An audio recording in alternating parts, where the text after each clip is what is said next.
Major funding for this program was provided by the Annenberg CPB project.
Isaac Newton's law of universal gravitation explains why all bodies near the surface of the Earth fall with the same constant acceleration.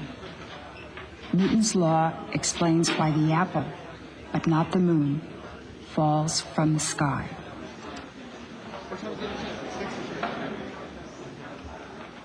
"50 years after it happened, Isaac Newton told someone that his great discovery had something to do with seeing an apple fall from a tree. And that story became part of our folklore. We like it because it's so ordinary. A lot of apples have fallen from a lot of trees. And it also reminds us of another story about another apple, the one from the tree of knowledge that led to our leaving the Garden of Eden. Well, Newton's apple, whether it was real or not, made it possible for us to escape from the Earth itself. Of course, Newton's great accomplishment was not in showing that gravity makes apples fall.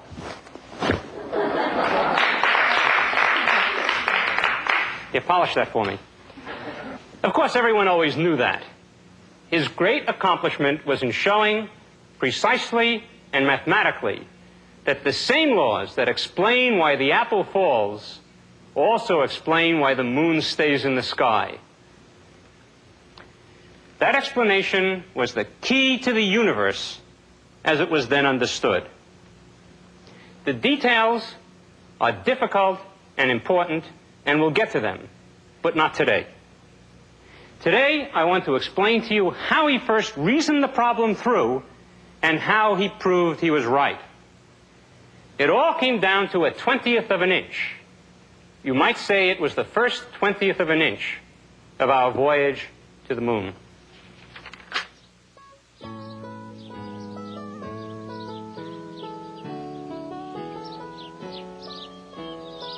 On the way to the moon, young Isaac Newton might have taken this path. 3 centuries later, a trio undertakes a journey that surpasses the voyages of Marco Polo, Magellan, Columbus, Drake, perhaps every earthly explorer since the first primitive step into the unknown. These men are bound for the moon. Their destiny has already been determined by engineers and scientists, by technicians and visionaries, researchers and test pilots, by the best laid plans and all the right stuff. But everyone here from the ground up stands atop the shoulders of one man, Isaac Newton.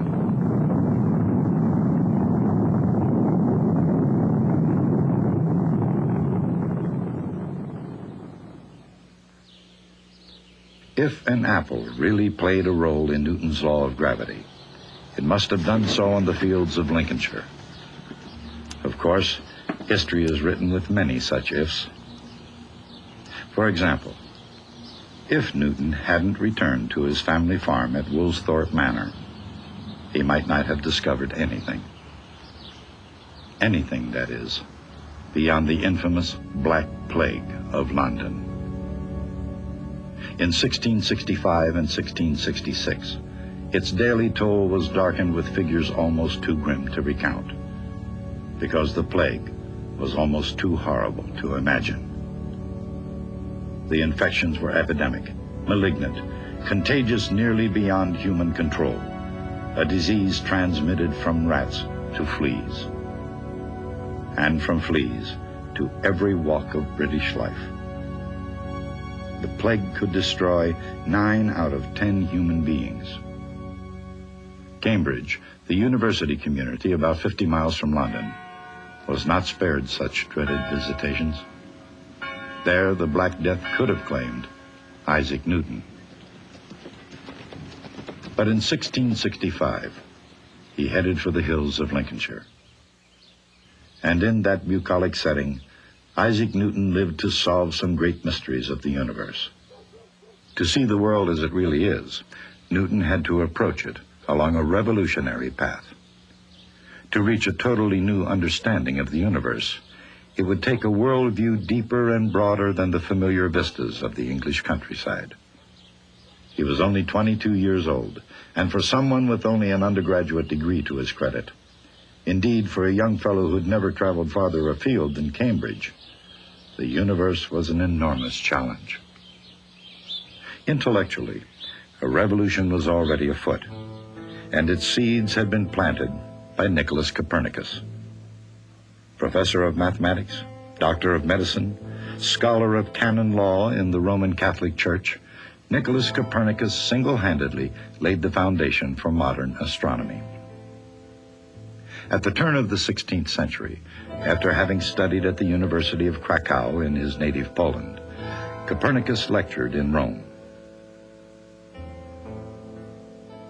In 1512, he moved to the city of Frauenburg, East Prussia, where he practiced medicine and served as canon of the Cathedral of Frauenburg. There, sometime around 1530, he wrote the treatise that changed not only the world, but the entire universe.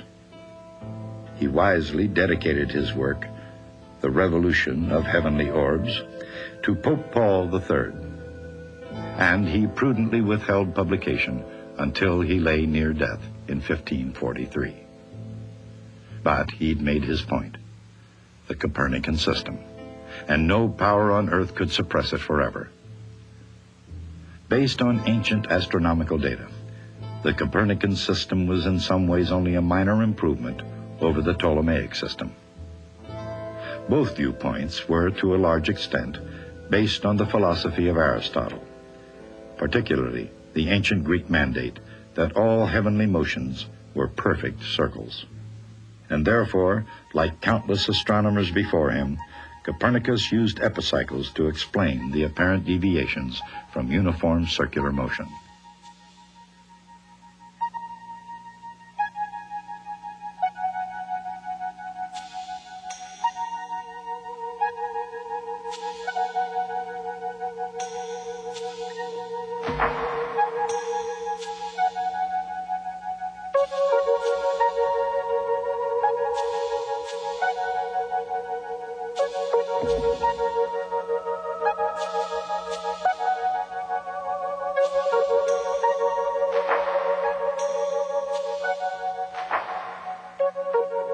Nonetheless, Copernicus placed the sun at the center of the solar system and put all the other planets, including the Earth, in orbit around it.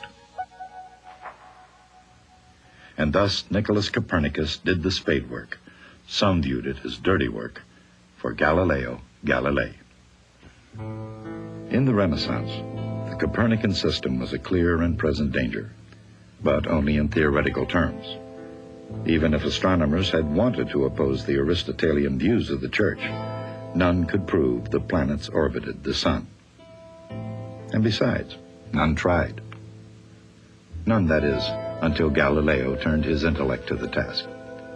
With Copernicus in the back of his mind and the latest technology in hand, Galileo came to grips with some earth-shaking concepts of his own. With inclined planes and the ability to imagine the world in a vacuum, he perceived the law of falling bodies. All objects fall with the same constant acceleration.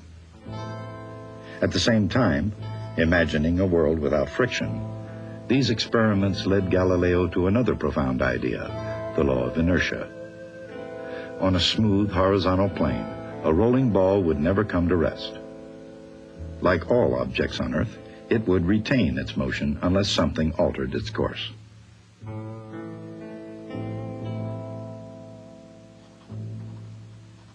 With his acceptance of the Copernican system and his mathematical insights about motion, Galileo explained how things work on Earth. It took 3 more laws to explain how things work above and beyond the Earth. These 3 laws were the contributions of Johannes Kepler. Kepler's first law gave the orbits of the planets a new non-circular shape and put the sun a little off the center. He realized that a planet is sometimes closer to the sun and sometimes farther away. According to Kepler's second law, the closer the planet got to the sun, the faster it moved. And the farther away a planet got from the sun, the slower it moved.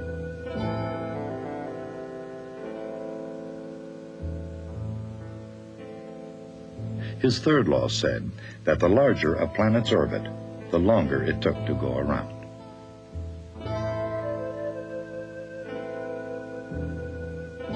Kepler's 3 laws describe the heavens with unprecedented precision.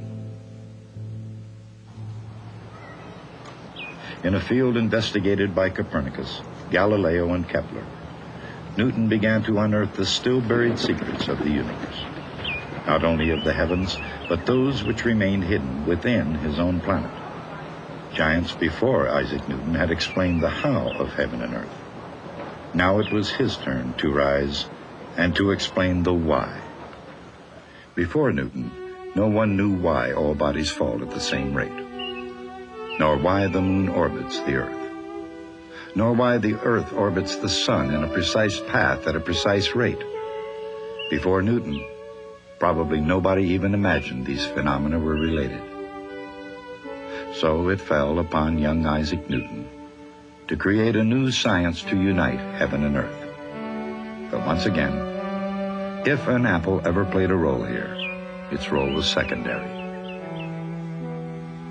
Newton's accomplishment was no flash of insight in the orchard, inspired by chance. He worked furiously for 18 months, and yet 20 years would pass before the fruits of his labor would be published, and nearly 300 years would pass before the final seconds of a countdown. Launched from Newton's shoulders, men could finally free themselves of Earth by casting off the chains of gravity. The force of gravity is no small barrier. Its strength can be appreciated by viewing the tremendous force it takes to break free. But when humans are launched into outer space, toward the mysterious regions of the moon, a mere appreciation of gravity isn't enough. It's necessary to know how it really works. Newton assumed that every 2 bits of matter in the universe attract each other. The force of attraction is proportional to each of their masses. The force weakens inversely as the square of the distance between the 2 bodies. This law can be represented as a vector equation with a constant of proportionality called g. G is the same for any 2 bodies in the universe.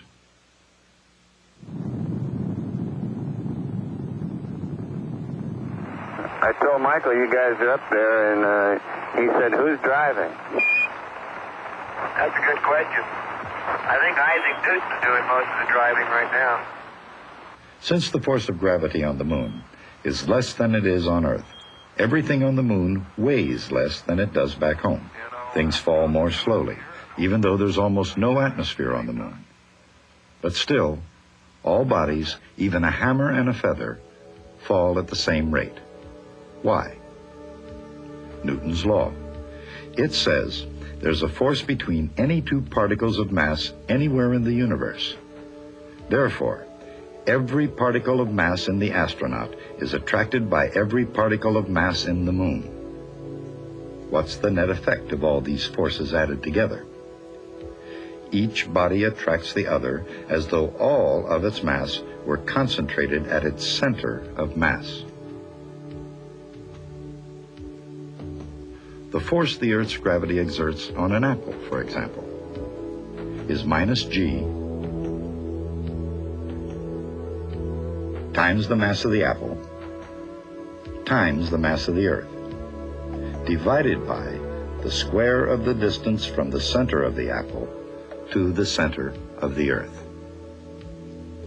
For all practical purposes, that distance is the radius of the Earth. But force is also mass times acceleration.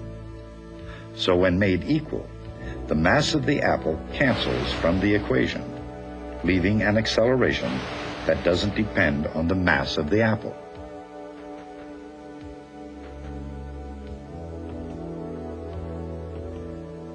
Gravity has the same effect on any object near the surface of the Earth. Half a century before Newton, Galileo discovered that all bodies fall with the same constant acceleration. With his law of gravity, Isaac Newton explained this strange phenomenon.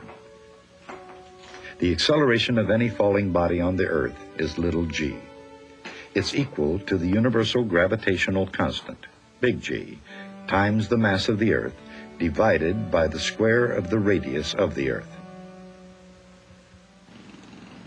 That combination gives an acceleration of 32 feet, or just under 10 meters, per second per second. On the Moon, the same force is at work, but the acceleration is different. It still depends on the universal gravitational constant, but now the mass is the mass of the Moon, and the distance is the radius of the Moon. The net result is that the acceleration of a falling body on the Moon is 1/6 of what it is on Earth. While necessarily interested in falling bodies, Newton sought to explain something else about gravity. If apples fall to the Earth, why doesn't the Moon? Could it be that the same law applies? Newton's argument was to imagine someone casting a projectile horizontally, firing a cannon, for example, from somewhere high above the Earth's surface. From Galileo's discovery, Newton already knew that a body dropped from 16 feet above the Earth's surface reaches the ground in 1 second. The distance a cannonball travels depends on its velocity. If the projectile leaves the barrel at 30 feet per second, it travels 30 feet before it hits the ground 1 second later. But Newton realized that if the projectile were fired fast enough, it would take more than 1 second to reach the ground. The Earth would curve away before the cannonball reached it. In fact, he could imagine a cannonball moving so fast it would never strike the ground. It would just keep falling forever, while the Earth forever curved away beneath it. In other words, it would be in orbit. All right, just stand by one and we'll get you that earthquake. See, up here we don't know where over is. One up is as good as another. That really is water, though, I'll show you. Zero G, or weightlessness, isn't really the absence of gravity. Astronauts orbit the Moon, held there by gravity just as surely as gravity holds the Moon in orbit, or pulls an apple to Earth. The objects floating around in the cabin are in free fall, just as the spacecraft itself is. Together, they will continue to fall in their orbit around the Moon, just like Newton's cannonball in orbit around the Earth. Isaac Newton knew that the Moon, just like the cannonball, keeps falling, falling through eternity, never reaching the Earth. The Moon falls toward the Earth with an acceleration of g times the mass of the Earth, divided by the square of the distance to the center of the Earth.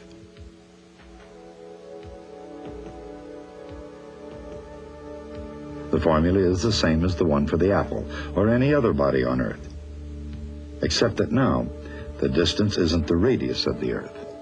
In this case, it's the much larger distance from the Earth to the Moon. The rate at which the Moon falls is smaller than the rate at which the apple falls. It's equal to the radius of the Earth divided by the distance to the Moon squared. That ratio has been known since antiquity. Greek mathematicians calculated the distance to the Moon as 60 times the radius of the Earth.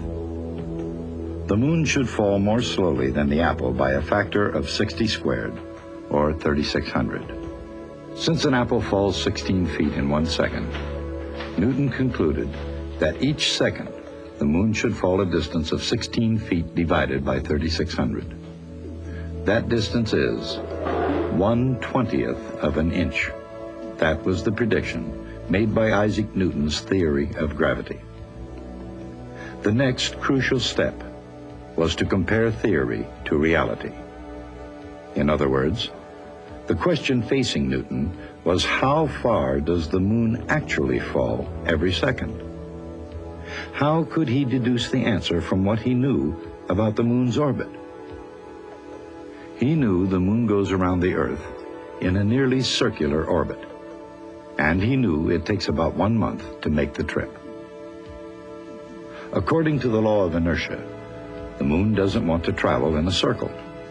It wants to fly straight off on a line that is tangent to the circle. In 1 second, it would go 40,281 inches along the line.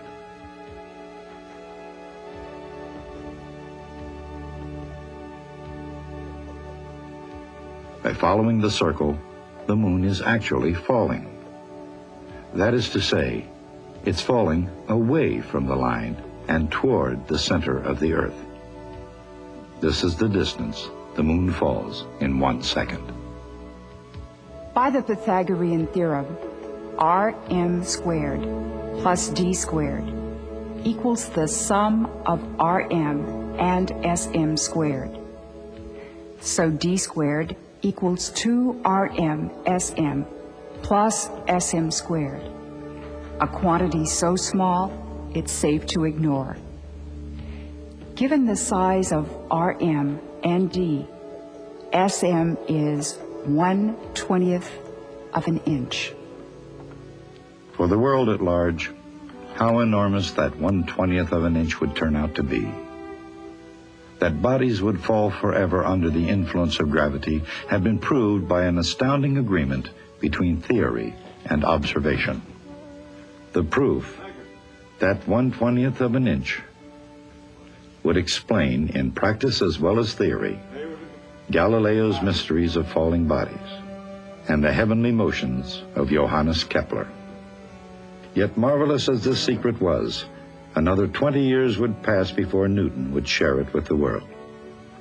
Nonetheless, at that moment, and with that result, that 1/20th of an inch, Newton knew that he held in his hands the key to the mechanical universe. He had taken the first step along the path that led us into space and to the Moon.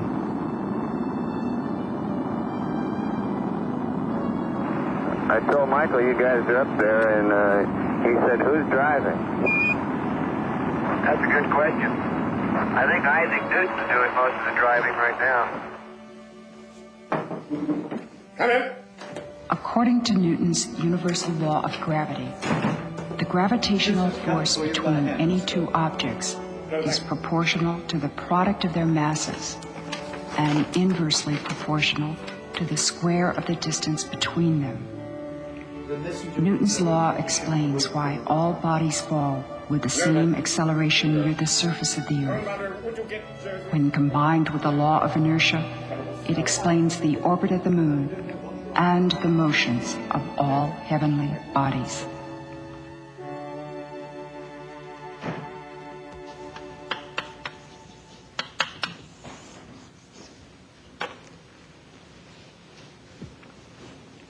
The fact that that 1/20th of an inch is the same as this one would have been enough of an accomplishment for the lifetime's work of any other scientist, but not for Isaac Newton. The list of his mathematical and scientific discoveries leaves us absolutely breathless. On the other hand, not everything he did seems respectable to us. He dabbled in alchemy, biblical chronology, and various other arcane pursuits that, to him, seemed just as legitimate as the physics we admire so much. In 1696, he went mad, quite literally insane. Some people today think it was a case of mercury poisoning, perhaps a result of his experiments in alchemy. And there's some evidence for that from a recent chemical analysis of hairs from his head. Other people think that that was splitting hairs. Because with Newton, there wasn't much difference between mad and sane. But in any case, he recovered from his illness and became in 1703 President of the Royal Society, a position which he held for the remaining 24 years of his life. However, compared to his accomplishments, the details of his life hardly matter at all. What he gave us was not just a series of scientific discoveries, but rather a coherent view of how the universe works and why it works as it does. That view has dominated all of Western thought from Newton's time right down to our very own. Of course, he was a human being with faults and flaws, maybe even more than his share. But he was also a giant, almost unparalleled in all of history. In Don Juan, Lord Byron wrote, "When Newton saw an apple fall, he found, in that slight startle from his contemplation, a mode of proving that the earth turned round in a most natural whirl called gravitation. And this is the sole mortal who could grapple, since Adam with a fall or with an apple. Man fell with apples, and with apples rose. If this be true, for we must deem the mode in which Sir Isaac Newton could disclose, with all kinds of mechanics, and full soon steam engines will conduct him to the moon."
Major funding for this program was provided by the Annenberg CPB project.